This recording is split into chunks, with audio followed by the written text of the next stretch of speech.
Fair enough. You do it. Hello, BookTube, and welcome back to another episode of Manatee Monday, where I chat with my old friend Deb about my aches and pains, my stories, and my books.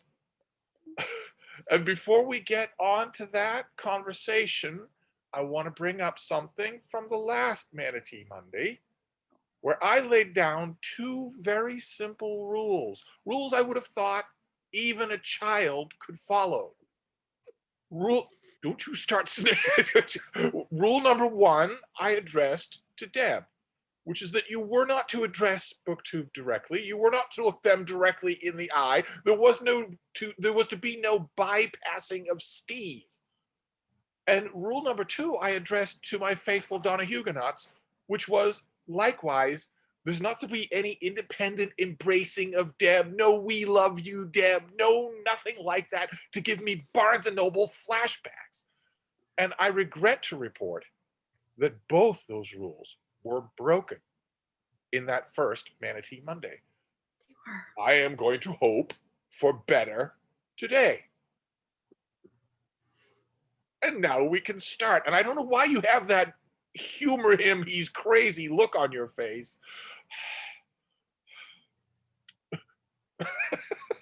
So now we can commence. How are you? How are you, Mrs. BookTube, should we just ignore him and have a little chat? Just the two of us. They belong to me. Me. I made them what they are, and I could take it away in a heartbeat. Oh God, even Lucky looks like I'm crazy. Yeah, even Lucky's not buying that. Who is this guy? Well, one way or another, we have the same format. We'll start off, because we're both wicked pissa old. We'll start off with my aches and pains. And the way you roll your eyes makes me think you're feeling it today. I am. There is nothing worse for someone who has trouble sleeping than this time clock, this time change. So I was up. To keep everybody updated, you're still having trouble with the sleeping. Oh God, yeah. Plus my downstairs neighbors decided to be playing their music. I think they shut it off about 1:30 or 1:45. And that's an issue. That's an issue. And now, so between like that, are they at least adhering to, 1:30, 1:45 is pretty bad, except you could in your mind say, well, Saturday night. I think, no, I don't hear them during the week. It's Friday and Saturday nights and sometimes Sunday nights. But okay. Anyone who's lived in an apartment knows that music coming up through the floor, on their end, it might not be that loud in their apartment. And they're probably hearing the actual music part. All I'm getting is, I guess the bass is what it is, where you can't concentrate because it's just, and it's not anything I want to be listening to anyway. And then coming up through the floor, that's all you hear. And the way my building is set up, I can't just go downstairs and knock on their door, because the basement unit in my building is, you have to go outside and walk around to knock on their door. Like, they're not connected with the rest of the building in terms of a staircase. They have their own entrance that's not connected with us at all. So I would have to get up, go outside, walk around the building, go downstairs, and to knock on their door to ask them to hold it down. And so I'm giving them the benefit of the doubt that they don't realize that it's something I can even hear, except I told them last weekend that it was something I could hear, but other than that. And then, so that stopped around like 1:45, I would say. And then at some point I looked at the clock and I was like, oh my God, it is like 3:30. What the hell happened? And I thought I was losing my mind. I was like, how did I lose 2 hours. And then I realized probably about 6:30 this morning when I was still awake. I went to sleep at about 6:30 this morning, basically, which was really 5:30 in my body. Thought it was 5:30, but I realized, oh my God, it's because the time change. Like I had totally not focused on the fact there was a time change. Hmm. Oh my. So those are my aches and pains. But also related to health, I got my first shot, my first Pfizer vaccine You got your this first shot. this week, and it went really well. It was super, super easy, super well done. So thank you, Boston. You got it in the fanny, right? In the fanny? Is that what we're calling it now? No, it was I had a little soreness in my arm, but other than that, no side effects. I've heard the second one is when you really get the side effects, but And what have you heard the side effects are? chills, possible nausea, diarrhea, aches and pains. So basically, a lot of what I experience anyway. You hardly know the difference. Um, Maybe you got a headache, massive second headache, shot when you were 3, and you've been experiencing it ever since. and I always I always get in the regular flu shot in the fall. I always get the headache, the chills. So I'm sure I'm gonna get it. I'm sure I'm gonna have those side effects, but I'm excited that I had my first shot, and so I'm making progress. Hopefully, we'll all be able to have our shots very soon. My own aches and pains are minor once again by comparison. I Maybe noticed I just whine a lot. Have you thought of that? it could be that you do. I was reading last night on my iPad, and I think Frida shifted a little or woke up a little, and so I calmed her. I paid attention to her for just a bit. She didn't wake up all the way to notice me. And when I went back to the iPad to continue reading, I noticed that I had gained an hour. I thought, oh, that's great. So it was not traumatic for me at all. No, my ache and pain is right here. The joint right here is. Hmm. I realize this isn't the finger I usually hold up for you. And That joint right there is really bothering me. and why is that, Steve? I don't know. I don't know. You don't know what you If did? I knew why it was bothering me, if either one of us had a why, then it wouldn't be an old coot ache and pain story. It would have True. a narrative arc if that were true. Instead, it's just belly aching. I don't know why. It's just bothering me.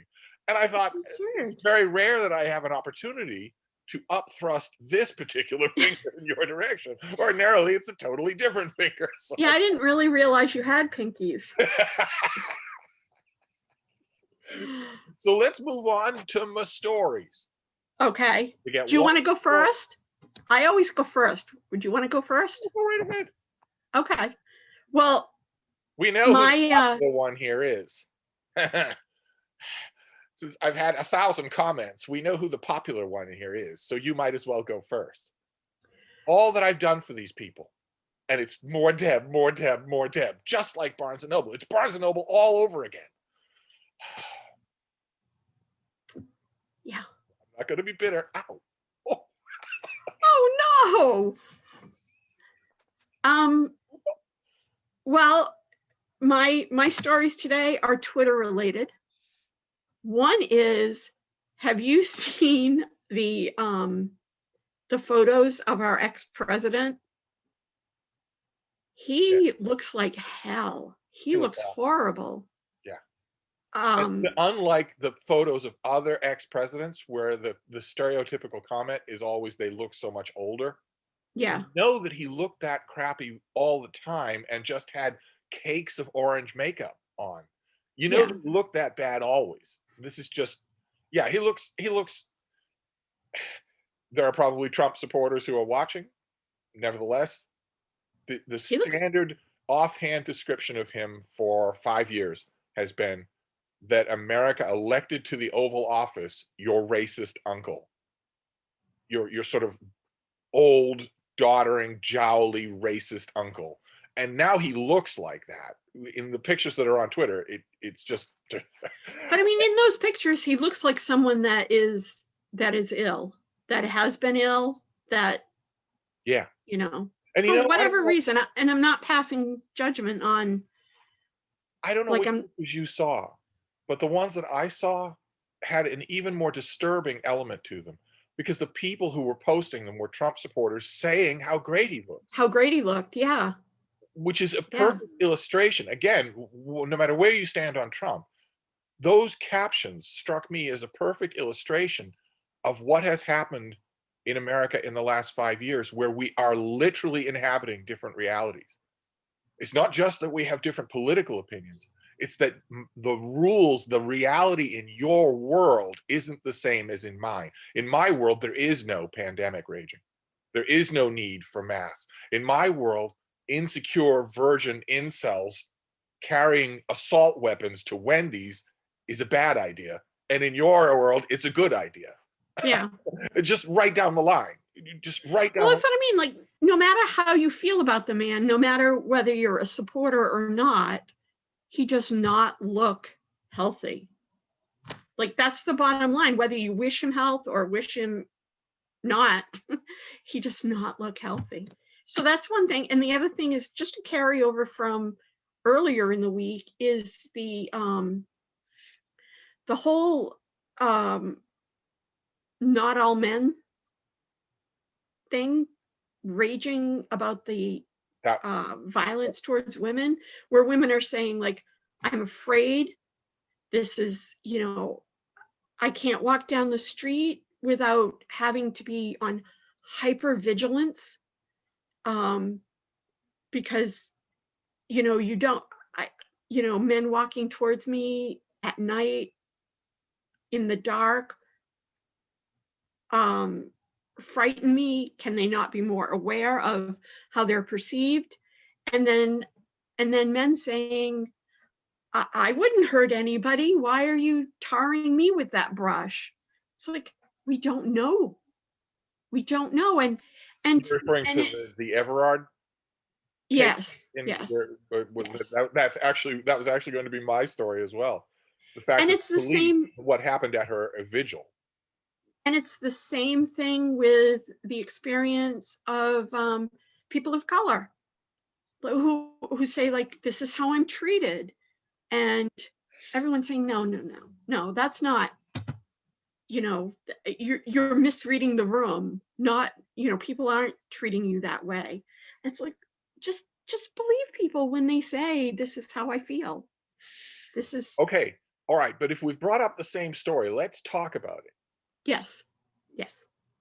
Because I agree with you completely. If you have been raised your entire life in a world in which there is such a power difference between one gender and the other, where there are rock and roll songs and TV punchlines and a bunch of other stuff that just makes total light of that fact, doesn't care about it at all, then yeah, when you're walking down the street at night, when you're you get off a second shift at work, you've done that plenty of times. Yeah. Where you've been trained in all of the basics, stay out of dark wells, have your keys in your hand, be ready, all that sort of stuff that no man has ever heard. When I used to leave Barnes and Noble, because I did the evening shift, so I got out, I think, at 11 o'clock. I would walk to the subway with someone else, and I would text my housemate or call my housemate and say, I'm leaving the mall. Then when I got to the subway, once again, I would text or call and say, I'm at the subway station. Then when I got near home, I would text or call and say, I'm a stop away from home. Simply because I thought, if anything happens to me, like if I get killed, I want someone to kind of have an idea of where it might have happened. Like, I mean, there was little my housemate's going to be able to do if you know, I Right. do Right. get dragged into an alley, but um, at least she would know, hey, the alley might have been in this area of the city. And And that's the point that I that's want to something. make to the people who are saying not all men. I want to make the same point to them that I made last summer to people saying all lives matter, which is when the group in question, whether it's black people in America or women, when they talk about an institutional attitude difference, this is what they're talking about. When they say you have white privilege, they're not saying you have ever been racist. They're saying you don't have to think about it. You have the privilege of not thinking about it. It doesn't have to dominate your thought at all. You can simply ignore it. That is a privilege. Same thing is true with institutional sexism. You don't have to think about it. No man has ever thought the things you just thought. I They don't had that. imagine.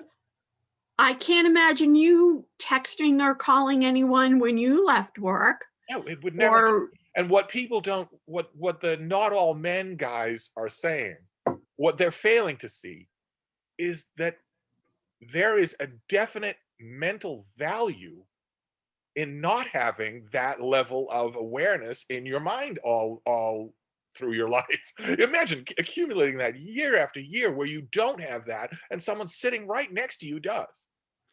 well, That's and a very tangible difference. I've seen a lot of um, men on Twitter saying, "Well, I might get killed walking after dark in the Right, city." right. And it's like, yeah, you might, but you're not afraid to the level that a woman is. Um, and you don't have to be aware of, you know, I don't know, Steve, you take Uber a lot or Lyft. I When used to. when when you when you get in the back seat, do I never you did. I got in the front seat. oh, The okay. difference starts right there. The difference starts Uh right there. so you get in the front seat, do you make a mental note of what the best route is? What the um what the route that is not going down, like going out of the way? Like, Yeah, what's the most direct route? Whereas even in a cab, where there's some regulation involved, women are still thinking in the back of their mind um, about, like, the driver taking a turn off and going away from where I want to go, or going down a way that might be less populated. Um, and I think women are thinking that. And I don't so think, and if a man thinks it's probably related to payment, is what I'm thinking. oh, yeah, yeah. Like you're When I've taken thinking, a cab and the driver is just takes some weird route, not only am I sitting in the front seat, but I'm the first person to say, "Hey, Jack, knock it off." and I you're don't know thinking too, this is a you're bad route. thinking about the meter, Right. whereas women are thinking, uh, is this going to go in a is he going to drive me somewhere that is going to be is going to put my life in danger? So what I wanna know is, though, I don't know Yeah. how closely you've followed this incident in the UK. I am aware of it, but I did not follow it, The if latest that makes communication sense. is that, I don't know if you saw the footage, but the police started arresting people at the memorial service. I heard reference to that. I have After not dark, once seen the dark started story. to settle, the thing started to go started to get a little loud, a little unruly, and they started arresting people allegedly for disruptive behavior, but also for breaking COVID quarantine. Uh, and in the aftermath of that, almost every public official in London has condemned the police. The official response is very much not coming down on their side. Uh, but I wondered what you think about what, again, I have to think of as overreactions on the part of some lawmakers. One lawmaker, I think in Wales, seriously proposed a 6 p.m. curfew for all men forever. Um, I know, that is equally, that's as ridiculous as giving women a curfew. yeah. I mean, Well, I don't, my first thought was that, only a little bit with of a different emphasis, which is that why aren't that seems to me to be a women do have that curfew in huge parts of the world. Women do have well, they okay, have a true. much worse curfew than that. They're not allowed to go out at all without a man, ever. In large parts of the world, they don't have that freedom. And I thought, why would you propose such, I don't know, do you ever think that way? When you're at your most outraged on the subject, do you ever think broad brush things like that? Or do you think some version of not all men? Do you remind yourself of that? Well, of course, because not all men are going to hurt a woman. Um, but that doesn't mean that women, but men should be aware that women can't tell. So don't, like, I've been out coming home from work or or going somewhere, and a man has run up behind me because he's running to the train. Just be aware that I don't know that. And Now, it scares, and it's going to scare the hell out of me. one Like, proposal that's floated around is that if you're a man and you're walking on a street at night and there's a woman in front of you, cross the street. I think that's a great idea. That person who proposed that got 100% approval, except for I a had a couple of male guys friend saying, "Why should I do that when I'm innocent?" And it's just what you say. It's that the woman doesn't know. that you don't know. A friend of mine years ago told me he did that, and I was like, "Oh my God, that's really like thoughtful. Like you've actually considered what might be going through a woman's head when you're walking towards them at night." Um, and he said he just automatically crosses. Aw, hey Bean. What are you doing?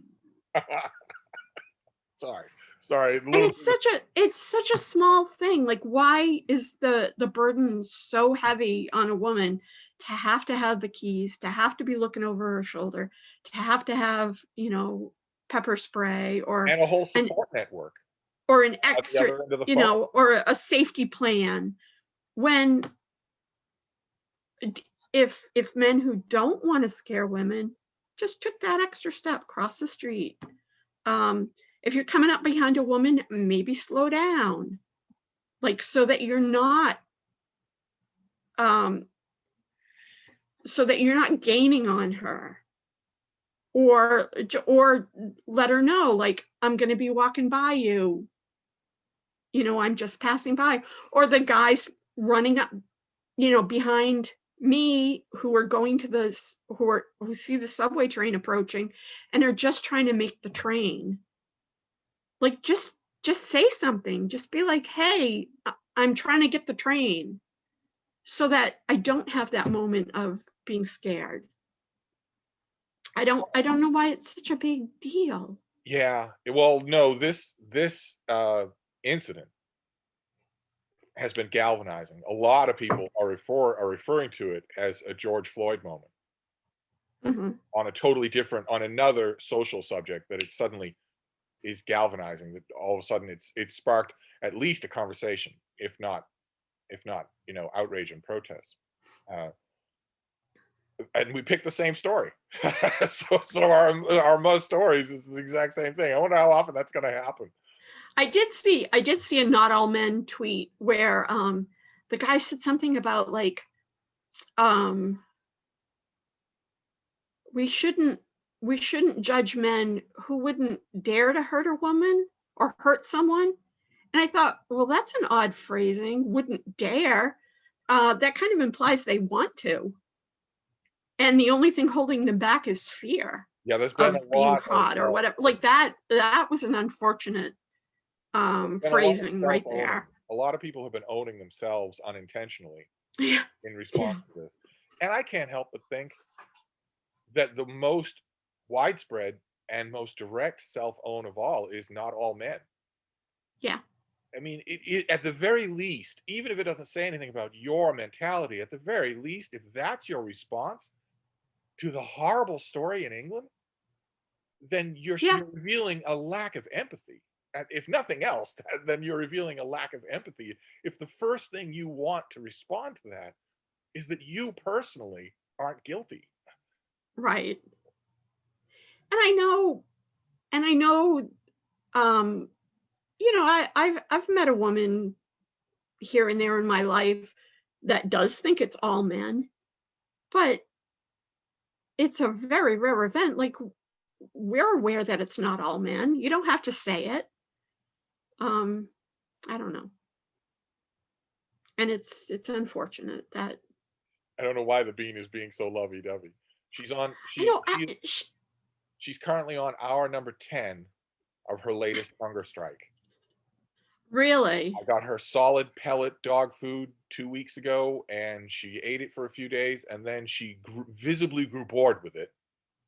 I thought, okay, well, solid pellet dog food is really good for your innards. It's really good for your teeth. So I will put this 2/3 of a bag away, and I will get you a different bag of a different kind of solid pellet dog food. And that lasted a few days, and then she got bored with that. So we went on to this gloppy canned dog food that makes her farts terrible. It makes her breath terrible. It's bad for her teeth. Lucky is funny because he picks out he's on dry dog food, and he picks out the flavor he doesn't like because it's like a mixed flavor, and he sets them aside on the floor next to his bowl and eats. He's a grazer, so he eats throughout the day, Yeah, so does Frida. and then when everything else is gone, if he gets hungry, he'll eat the ones off the floor that he doesn't like. But it's so funny how he does that. She started when she was a little puppy, and I Yeah, I actually remember went you being online. concerned. I went to online, and Schnauzer support groups had all sorts of strategies and personal stories, but the one thing they all said in common, hundreds of different people, was your miniature Schnauzer absolutely will not starve herself to death. She absolutely will not do that. This is just a battle of wills. I don't know how many of them said it's just a battle of wills, and be ready, you're gonna lose. And both of those things have turned out to be true. She will not starve herself, and in a battle of wills, I will lose because I don't want to hear her tummy rumble. Hmm. But anyway, we Well, did. Lucky has gone to sleep in my lap. He's a good boy. He is a good boy, the A little little nugget. spastic when it comes to noises, but he's a good boy. Yeah, he reacts, um, and barks and whines, but most of the time he's a very good boy. All right, so let's move on to my books. My books. We actually had the same story together today. So two different variations on the same story. That's just maddening. It's maddening for you, and it's maddening for me. And it's maddening for both of us, I bet, for the same reason, which is that we both understand that it's not all men. It's just Yeah, infuriating to me to see men saying that as the first response to this kind of thing. Just infuriating. And it's got to be infuriating for you for the same reason. I think that was what was upsetting. I mean, obviously the death of Sarah Everard, was that her last name? Very upsetting. But in terms of Twitter, the aggravation on Twitter is the not all men aspect of it. Well, we'll keep an eye on it. Obviously, if we're going to keep doing this, and we obviously are, since one of us is as popular as Jesus come back to earth, then we're going to want to keep revisiting these things, right? We're going to want to do follow-ups. So we'll see. We'll see what happens as a result of all of this in a week's time. But in the meantime, exactly. what about books? Give us talk. Let's Books. talk about. I finished Medicus. Oh, all right. I So your nephew picked an ancient Roman historical mystery, and you finished. yes, and I finished it. I enjoyed it. Um, I will probably read the follow up. Okay, now that you One finished it, I can feel free to talk about it. yes, There was a stretch in that first book from about the halfway point until the action starts to pick up towards the conclusion that felt a little long to me. Felt a little dry in the second third of the book. And I'm wondering if you felt that. I did not feel that.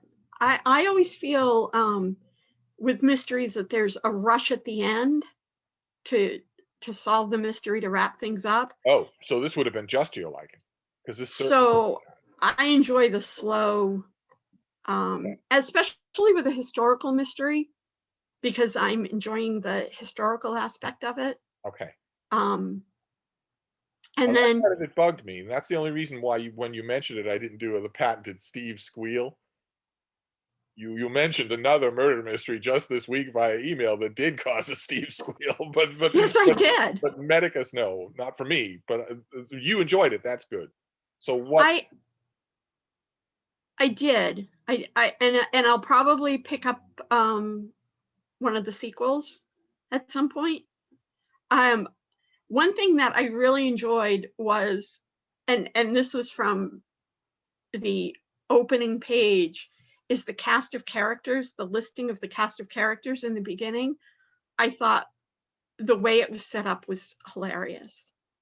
And I don't have the book here, so I mean, it's in my room, so I can't really, um, explain why, but just the descriptions of who the characters were and how they were related. Like It's a they tip of would, the hat to Lindsay Davis, who also does ancient Roman murder mysteries, and who started that whole fad of sort of comical one-liners for describing the characters. yes, like the character's name, and then it would say a whistler. Or I just So found that. what followed Medicus? So the new book my nephew has picked for me is this one. That's the one that caused the Steve squeal. The Case of the Missing Servant. And I've read, what am I, on page 12. And I think it's going to be very entertaining. Where did that book come from? It That's not a library copy. No, it came off a bargain table. I don't know. Is that the Barnes & Noble bargain sticker? Yes, it is. An old I think style I, of all people, would know since I was the bargain person Yeah, that's for, the old bargain price sticker. Yeah. what, And like long 5 before years or that, something? long before those, the sticker that Barnes & Noble put on everything, not just remainders, but all books, was if you paid full price for it, you didn't get it at Barnes & Noble. That used to be our sticker. I remember when I came in downtown as a customer, yeah, the store was, I mean, the sale section of the store was like It's as big as most an books. entire floor, Yeah. pretty much. Yeah. When did you start at the old downtown store? I think I started 1995? No, it was 2001 maybe. Oh, okay. 2001. Were you working Yeah, there at 9/11? no, I don't know where. No. Oh, maybe I was. I don't even remember.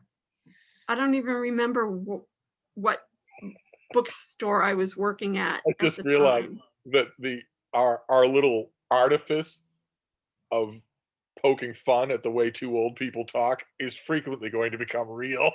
And we're not warning readers. We should have warned our viewers that occasionally the artifice is going to become real and we're just going to natter. Well, I think for me it's because I've just always been in a bookstore. I've always worked for a bookstore, so it's hard You're to right. like sometimes. That old store, our remainder section was huge. Just huge. You could shop there. We had customers who shopped there and never went anywhere else in the store. Why Well, would this was, when I was coming in, it would have been probably like mid-90s You know what I meant to ask or early 90s last week even. was, where did you get that UK trade paperback of Medicus? That also had a Barnes and Noble sticker on it, Oh, really? a Oh, bargain wow. sticker. Okay. So that must have come through, because there was a point, and they stopped doing it, but there was a point where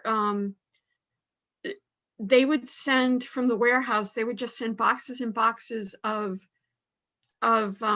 random bargain stuff. Oh, that's right. Like so you'd open the Single box and there might be one or two. one copy of Yeah. something, or Oh, I forgot about that. You're yeah, right. where they were just getting rid of stuff in the warehouse by And who knows sending it where it out came for from. You're right. I forgot about that. You super, get one super or two cheap. copies. You had no idea what you were going to get. Right, right. And so it wasn't set up for any type of quantities or displays. You just opened it and put random ones and twos on a table. Um, and they stopped doing that. So I don't know if this was, so I'm not sure if this was one of those deals, or the Medicus, where it was just like it was just in a box, all, one copy in a box, Okay. or if there was a display of them. So your bookish thing is that you've started a new murder mystery. Want to hold it up again? Yeah. Oh, sorry. The Case of the Missing Servant by Yes. Tarquin Hall. And I can attest to all of you who are watching, this is March Mystery Madness. I can attest it is a charming series of books. You can feel the charm in the first few pages where you're finding out the different characters and their nicknames. Like there's let's see. I'll probably not be able to find one just because I want one. Flush is one of them. Is one of the employees of the investigation company. Face Cream is one of their nicknames. Do you have any idea why your nephew picked that book? No, in fact, he just he said number 7, and that was, and so I just counted in the choices I gave him. I just counted to number 7. Why He was in his. Is it because he has 7 toes on one of his feet, just like you? No, he was in the car. Like he was talking to me as he was in the car, so he was not looking at the pictures. He just said, "Pick number 7. Just take number 7." What are you doing? What are you doing? Oh. Okay, she's not in view anymore. She wants to be next to me, not not up on the couch. I don't know why. Well, I have a book too. I go to the Brattle all the time. Everybody who watches this channel knows that, and of course you know that, because when we worked at the bookstore, we went every day. I love the Brattle. Wasn't that fun? That was Yeah. our lunch, where we would, as I put it, we would go and freeze our giblets off. When Steve, when he talks about the Brattle and he says, you're only oh my God, I'm having one of those moments, one of those old people moments where you forget exactly what you're trying to say. When you just go and the only restriction on how many books you take home is how many you can literally carry. That is absolutely 100% true. I used to love that when we would just, back in the old days, when what manager was going to tell us when we could and couldn't take our lunch break. Now that's gone. Yeah, course. that's They're treated like completely cattle. gone now. But then, what manager was going to go up to an employee 2 or 3 times as old as they are and say, "No, I'm sorry, you can't go to lunch until such and such a time." So we get to just go to lunch at the same time. And we would go up to the Brattle, and I used to use the phrase, "We're going to freeze our giblets off," so much, just between us, that sometimes when we were on the sales floor getting ready for lunch, I'd say, "Get your jibs ready." And all of the kids and the staff would go, "What on earth are they going to do? What are they planning for Where lunch?" are they sneaking off to? We used to stand out there at the carts with snow coming onto our heads. Ah, I love the dollar carts. And you're right. And the other thing you say is you can't go with any expectations. No, you don't know what you're going to find. You just have to. But I was recently there and I found this. I found 2-volume Life and Letters of Edward Everett Hale, the I author saw of the video where you talked about that. Yes. A Man Without a Country. You've probably walked past his statue in the public garden many, many times. This big hulking guy in an overcoat. Um, and I was rereading these, and I was also very patiently cutting their pages because whoever owned this didn't read volume 2. They cut the pages of volume 1 Oh, and put them wow. on volume 2. I was reading it. I was reading large chunks of it at a time, and my bookish thing is wondering, I want to bounce off you my worry that books like this can't be written anymore because we don't keep letters anymore. Yes. What do you ever think about that? You don't have any emails from 2002 that you wrote or that you received, right? I don't tend to delete out my personal email. But you still So don't I have it. might. Oh, come on. An email account going back to 2002, there's no way you still have those. There's no data plan big enough to have those. You would have had to transfer them to something. Okay, it would be at whatever point they automatically get deleted. I do not delete a personal email. Neither do I, but I don't have any emails from 2002 or 1995. No, that's true. I don't know how far back. All those emails that I wrote and received even for all that time. And I was long after I stopped doing snail mail correspondence of any kind, all that stuff is gone. But even if you did have all those emails, email is like what, a paragraph at most, like as you're chatting back and forth with someone. It's barely anything, and it's a nightmare to put in chronological order, and it can be altered after. And I certainly don't, go into any depth of thought with an email as opposed to a letter. I miss letters. So do I. But in addition to missing letters, when I was reading these books, I was thinking, in addition to missing letters, we're missing the importance of letters, which is that they are documents. Yes. Right? If you can't go back into the correspondence of Virginia Woolf or Thomas Carlyle and change a sentence. If you do, you have to be a master forger, and someone can make a whole career out of catching you at it. Whereas you can go back into somebody's emails and change anything you want. No one's going to know, except maybe the original recipient who's going to say, I never read that. I read something different. It's going to make a minefield out of writing books like this in the future. How's anybody going to do that? That's a good point. I just and read I love reading letters. Of Philip Roth. That big, huge 1,000-page biography of Philip Roth. And I'm thinking, okay, Philip Roth wrote letters and telegrams his whole life. But what about, the next generation of writer? Even the very next generation of writer didn't do that. So how is the next Blake Bailey going to write any book like that? Well, not only for famous people, but all the collections we've read of letters of just random people. Those are such great books. Unknown people, where you get a real sense of history and people's daily lives. So my question is, with that sense, where you're getting great utterances, great written works by anonymous people, in the future, is that going to be Twitter, the archives of Twitter? Facebook? I hope not. Is that where we're going to find those things? Those things will be preserved. Whereas personal emails will not. Those things will be. But once again, Twitter, you can't have any depth of. Right. What's the letter count, the character count on Twitter? Yeah, it's 280 now, I think. I mean, it's been gradual. You're right. It was 120. And at first, that 120 included anything that you linked.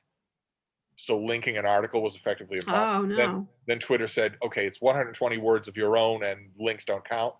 And then they bumped it up to 280 and links still don't count. But even with something even with something like Twitter, you censor yourself where you wouldn't in a letter Right, as much. right.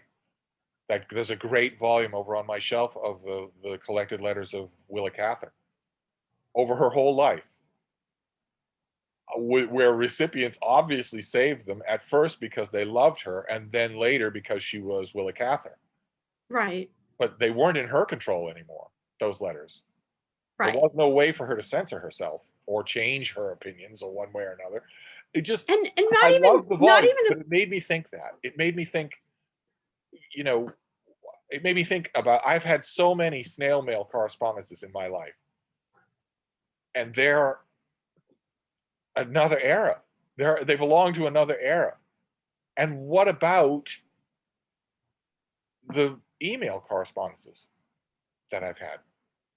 Some of which were very long, some of those emails were very long and considered. They weren't just tossed off mhm, emojis or whatever. I think about, like, for instance, there was a biographer of Abigail Adams. She was a friend of mine. We had long email exchanges. There was a historian who used to write for Open Letters Monthly. He's dead, but when he was alive, at the end of his life, we had long email exchanges. Where are those? Where are his emails now? Not just to me, but to anybody. He was in constant correspondence with the Massachusetts Historical Society. Where are those emails? I never thought to save any of his emails. I bet they didn't either. So they're gone. hmm. It was disturbing to me. That's all. It was disturbing to me.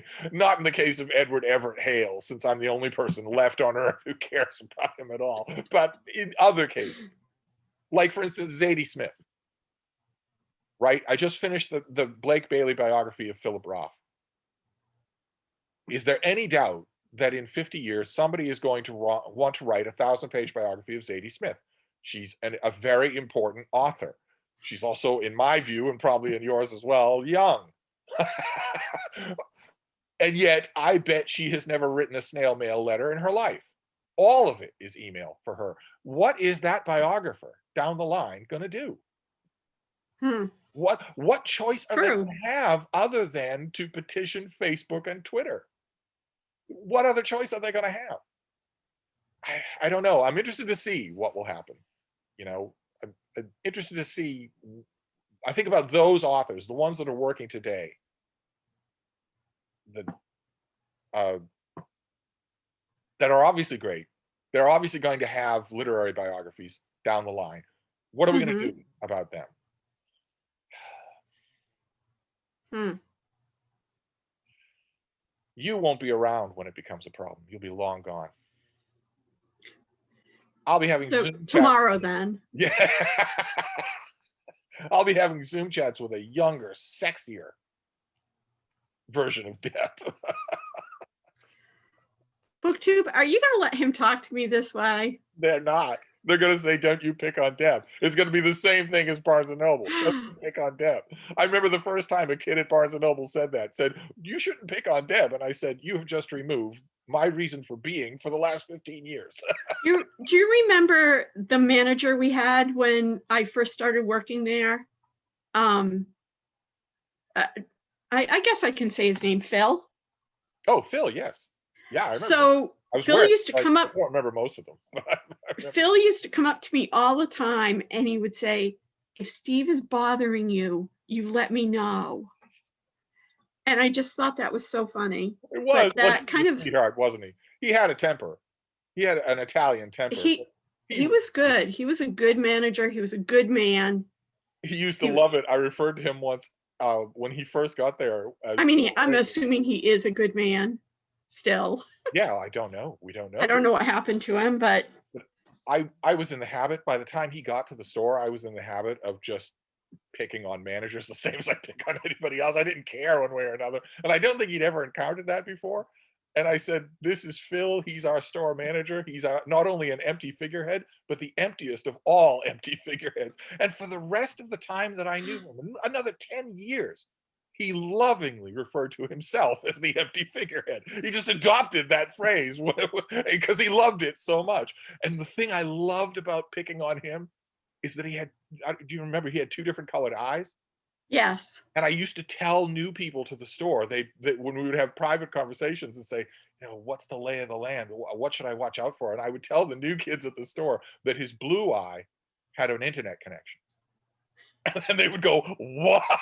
And I knew that the next time they were around him, they were going to be sort of looking at his blue eye. Sorry, I was a bad employee. They already know that. So. It was just so funny how he was always so concerned about protecting me and others. I'm assuming other people were told the same thing from Well, you you. couldn't do it now. I couldn't poke fun at a coworker in a retail environment now. No. Not under any circumstances. Not even No, when clear to everybody that I was joking. It still wouldn't happen. But at the Pru, it was. I remember we were alien beings there.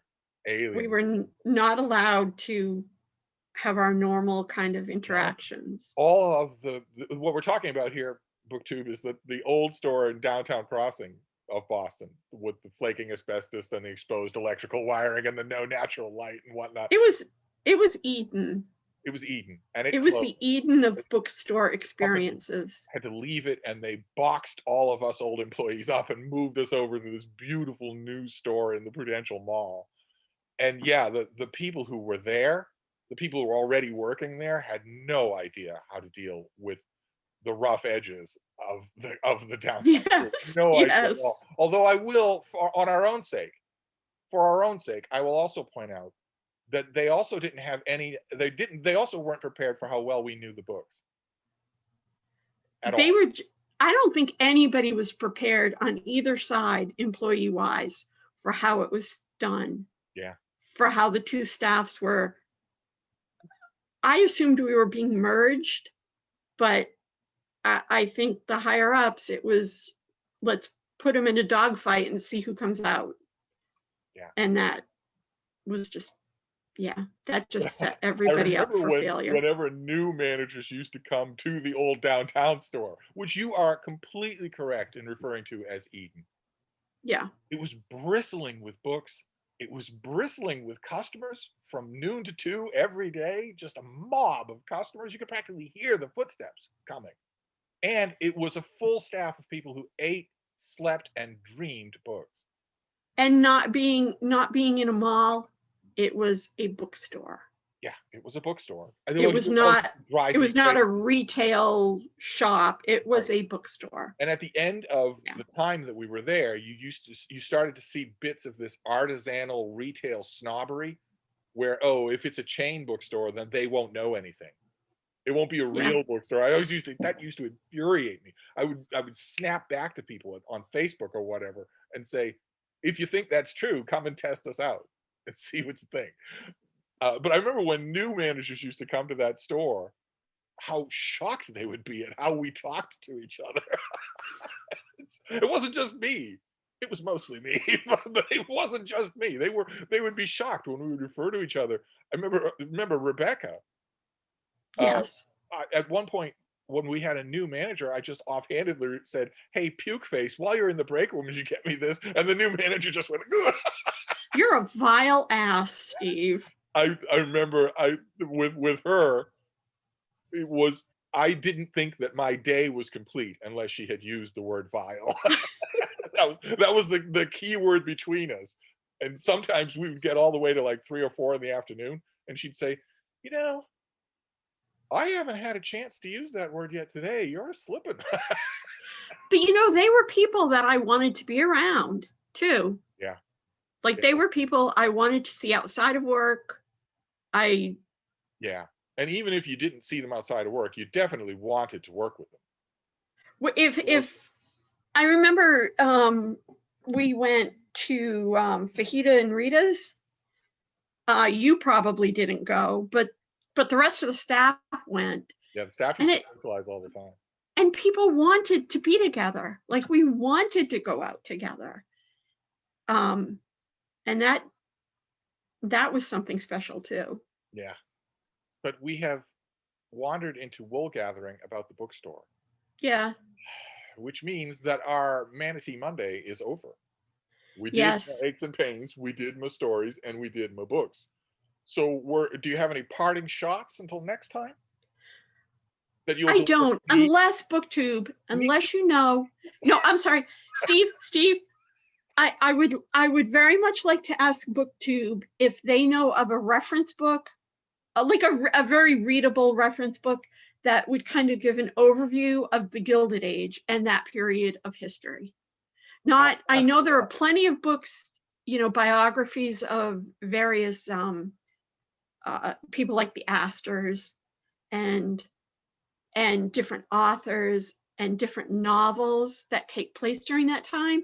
That's not what I want. I want kind of an overview of that historical period. So if you're, what'd you call them? Donna Huguenots? What'd you Donna call them? Huguenots. Donna Huguenots, which is brilliant. If any of them have any recommendations, please let Steve know. And we should also stress, it's not going to help any, it's useless, but we should also stress that when Deb and I are referring to our good old days in the bookstores, it wasn't during the Gilded Age. You laugh, but a lot of them are so young, they're going to think, well, 1890s, these two, it probably looks about right. She wants a reference work because she wasn't alive during the Gilded Age. Okay. It would be curious to know what year they think we were born. Oh, some of the guesses of the old staff at Barnes and Noble were shocking, just shocking. And you could see in their minds, a lot of those up and coming, oh so sharp young people, you could see in their minds the worried thought, that isn't going to happen to me, is it? They could only hope that it would happen to them. They could only hope that they stayed mentally alive. I know plenty of people a lot younger than you or me who are no longer mentally alive. They went from being mentally young to being mentally middle-aged to being mentally old long before they hit 40 and are gone now.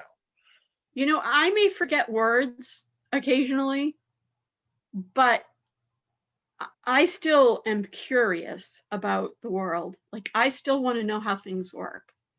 And I think a lot of people don't. You know how Zoom works? It cuts off conversations. Yeah, okay, we're done. We're done.